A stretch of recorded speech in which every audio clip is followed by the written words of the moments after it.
All right, welcome to Walking with HQ, where I usually talk about soccer cards as I hike to pickleball. Today is going to be a little more general, and it was inspired by the Paul Skenes 101 patch discussion. Hopefully you guys can hear me. It's a little bit windier than normal today, so if you guys can't hear me, let me know. But I'm doing the headphones to try to help with that. All right. So if you haven't seen, basically, the Paul Skenes 101 patch was pulled. It was like the biggest chase in baseball cards this year, right? And there's been some, I don't know,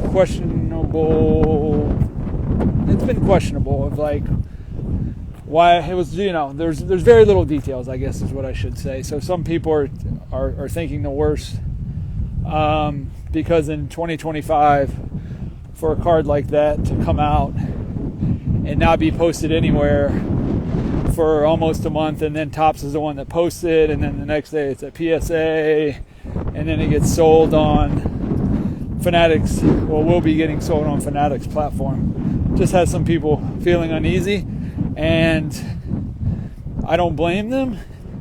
To me, the story is a little questionable, and let me just put it out there. I don't need to see the picture or video of an 11-year-old. I don't need to know the name of an 11-year-old. I don't need to know the name of the owner. But what I find very odd is that the person, hold on, let this go by.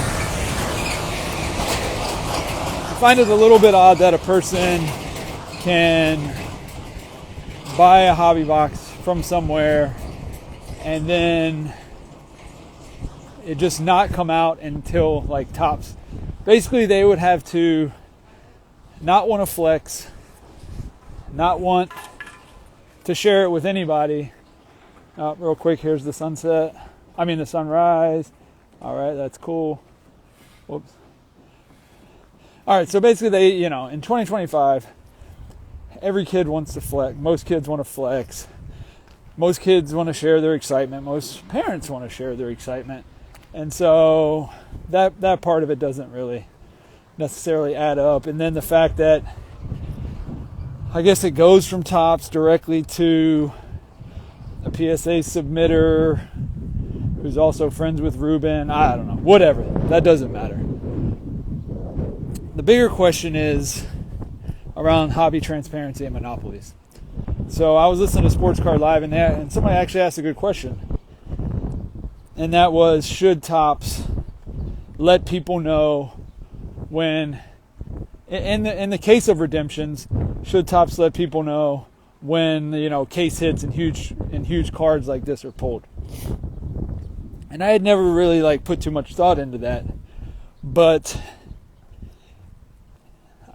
that made me start thinking about it and how easy it would be for them to basically put the redemption database, it's essentially a database, how easy it would be for them to just build a very simple site around it where everybody could go look and see what redemptions have been pulled. That's why I asked the question last night, and I don't know, something like, 95+% said, they should.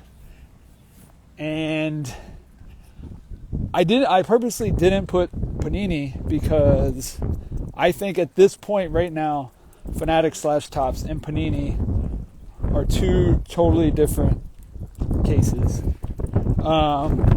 with this. And that's because, for the most part, once Panini sells their product, gives it to distributors, releases it, sends it out, they sell it the first time, and they're done with it, right? Topps now has their hands in the resale market through breaking And so they are, they benefit from high resale box prices and just high resale prices, right? So in the case of the Skenes, whether it matters or not, in the grand scheme of a product, if the Skenes is pulled, it probably only adds a couple dollars to actual box value. If you take the value of the card and divide it out by the number of boxes, what it does is it provides a great lottery effect for breakers and box prices to be much higher, because there's a lot of gamblers in the hobby. And that's why the sets that have the highest value cards are also usually the worst ROI. Okay? So that begs the question, now that Topps is benefiting off the resale, and they know exactly when a huge card is redeemed. They don't know when it's pulled. If it never gets redeemed, there's nothing they can do, right? If it gets pulled and it's a live card, there's nothing that they can do. But if they know that the basically the card in a set that's causing the prices to be sky high has been redeemed, do they have a responsibility? I don't know, that might not be the right word, but do they have a responsibility to let everyone know? And I kind of think they do, now that they're benefiting. And it's also why monopolies are bad, because before, if they weren't benefiting from so many parts of this hobby, then they would probably be way more willing to be transparent. And now that they benefit from so many different parts of the hobby, aka the resale and the eventual, quote unquote final sale through Fanatics Collect, that's not great. There's a reason monopolies are broken up.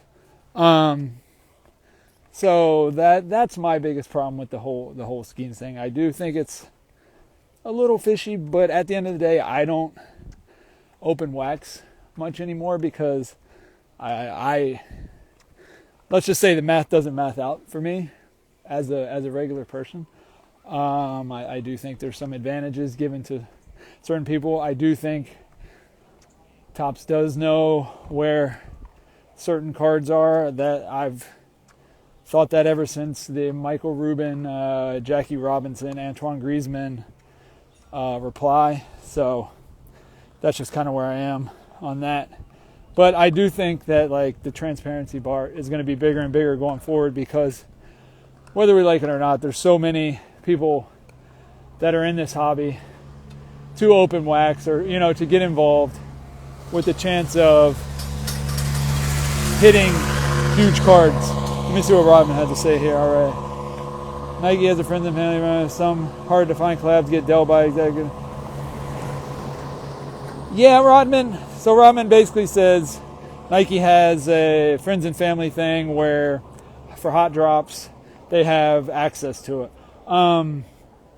Look, I don't know exactly what happened here. I won't really share my thoughts. I do have some thoughts. Like I said, it doesn't all add up to me.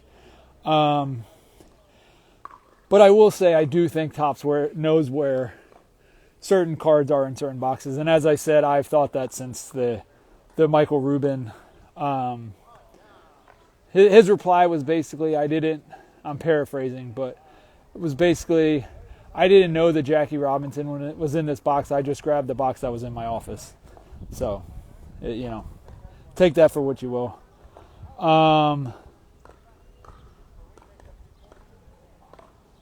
Yeah. I mean, there's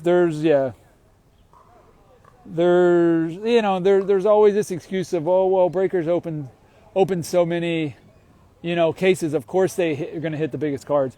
At the end of the day, if you run the math, even if they open 50 or 100 cases, it's such a small part of the overall print run that they absolutely have a better chance. They don't have as good a chance as the cards that they have been hitting. 101, 11 doesn't own that card. His father does. Yeah, I mean that's the thing. I don't like I said. I don't care that's an 11-year-old. I don't care who actually owns the car. I do think it's kind of. I think it's kind of funny that Ken Golding complained because like going forward, like will Fanatics start putting more redemptions in because then they know who pulled the card and therefore they can have the first crack at getting it listed on Fanatics Collect. And especially if it's unknown who it is, they're the only person that knows, and that's like another thing where monopolies could potentially be bad.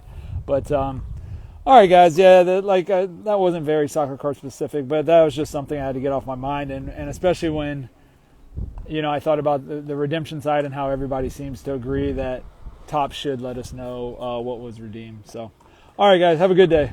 Later.